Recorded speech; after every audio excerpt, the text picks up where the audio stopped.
Hello, I'm Maria Hall Brown, and this is LA Currents.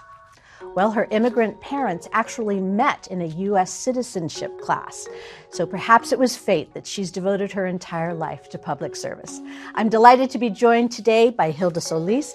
She is the LA County Supervisor for District 1. So nice to have you here. Thank you so much for having me. Well, you've had a remarkable career, and currently now you are serving the County of Los Angeles. I know you're very deeply involved in the County of Los Angeles Homeless Initiative. Well, the Homeless Initiative came out of the whole Measure H, where the county actually asked our voters, the 10 million people that we represent, if they would help us achieve some semblance of addressing this issue of homelessness.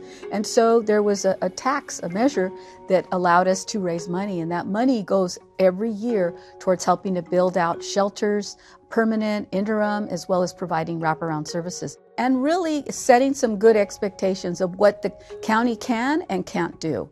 In part, I think there's this whole idea that somehow you can just move people off the street, put them somewhere, and they're going to be okay. That's not necessarily how it works. Ideally, that would be fine, but it doesn't work that way. You have to assess the individual, diagnose them, understand what their illnesses are, if they have any, and what those barriers have been. And I know that it's important for us to understand where they are and to almost put our feet in their shoes, so to speak, and to understand how we can provide them the assistance that they need. And I know that there are many people that are wanting to seek this help, and there are many that are still resistant. So it takes time. It takes also mental health teams, treatment teams, health practitioners who can also help us and do some of that work out on the street. And that's one of the things that I'm really excited about, because now that I represent all of Skid Row, we're going to have a plan to address what is happening on Skid Row, working with the Women's Center, working with the providers there, working with our Department of Health, Department of Mental Health, and all the services, including the City of LA. And it's going to take time, and not everyone is going to be able to go back right out to the community. Our hope is to do that, but to do it with qualified clinicians and treatment, and with people that can, how could I say, that even have had lived experience to help draw people to understand, I can empathize with you. I understand what you're going through, and I want to show you what choices, not demand. You can't do that, but you can say, here are choices. And believe it or not, I think we'll be able to do a better job once we kind of put ourselves in that place where we're listening. And I think that's really critical. And along with what you said, you know, obviously there's a need for housing, there's a need for care, et cetera.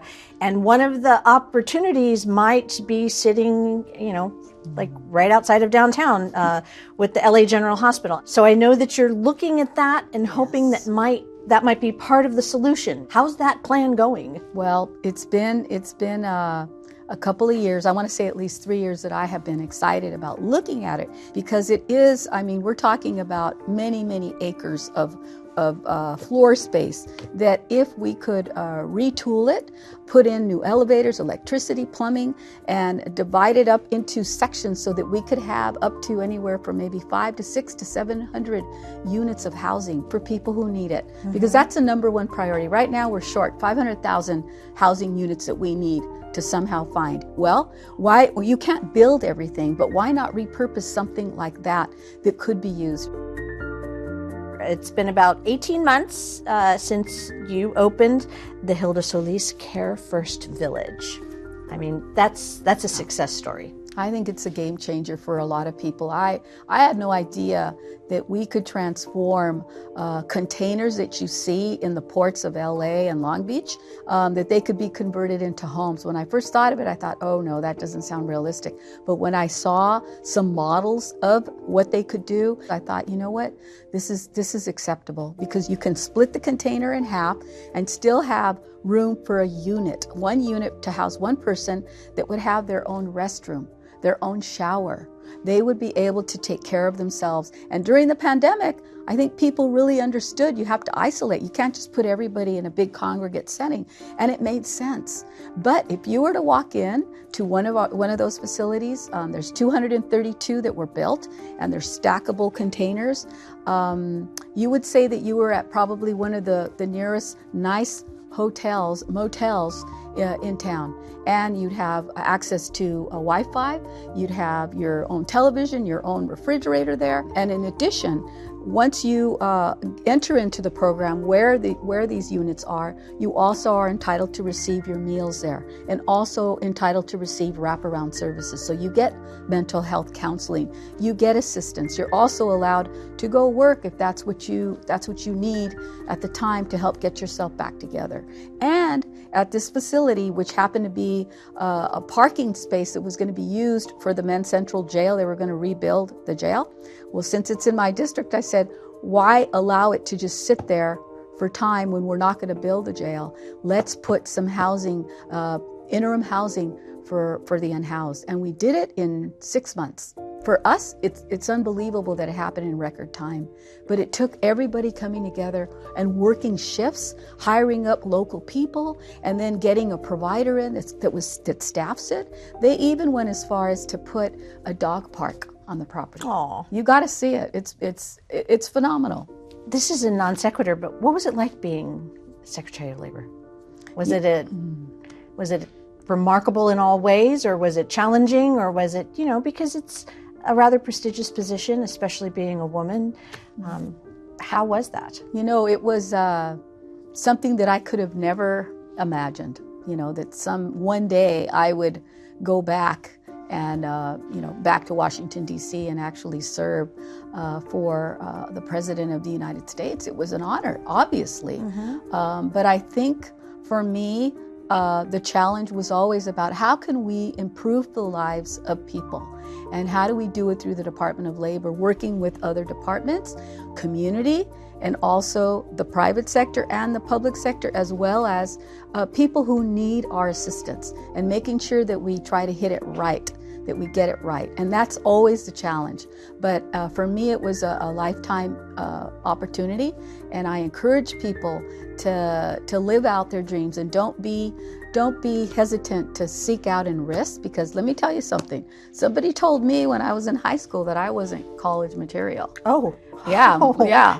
And of Don't course, name names. Of course, I just sat back and said, well, let's see about that. And that counselor said, Hilda, why don't you just become like an office clerk or a secretary? Oh. A secretary. So here, 40 years later or whatever, I could say, well, maybe he was half right. I became the Secretary of Labor, right?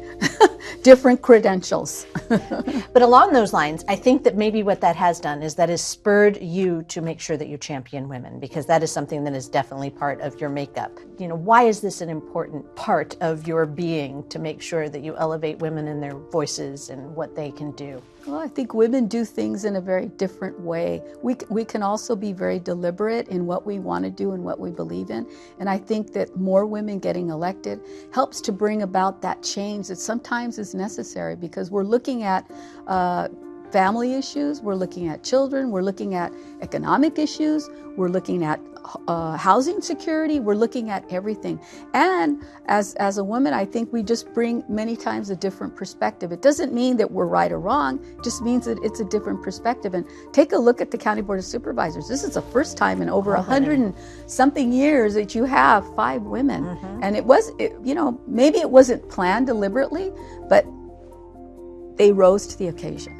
I cannot tell you how enjoyable this experience has been for me. Thank you so much. I am delighted that I had a chance to speak to you. And if people want to learn more about what you're doing, or what your office is doing, or just what's happening with the supervisors in Los Angeles County, what's the best way to? You can call our offices directly at 213-974-4111, or go to 211, because if you're unhoused, if you want to know about job opportunities, you want to know a small business, wants to know how I can apply for a grant because I want to expand, or I want to start my business, go to 211, and you can get referred there easily. So the county's here to serve and try to do the best we can. All right. Well, Supervisor Solis, it's been wonderful. Thank you so much. Thank you.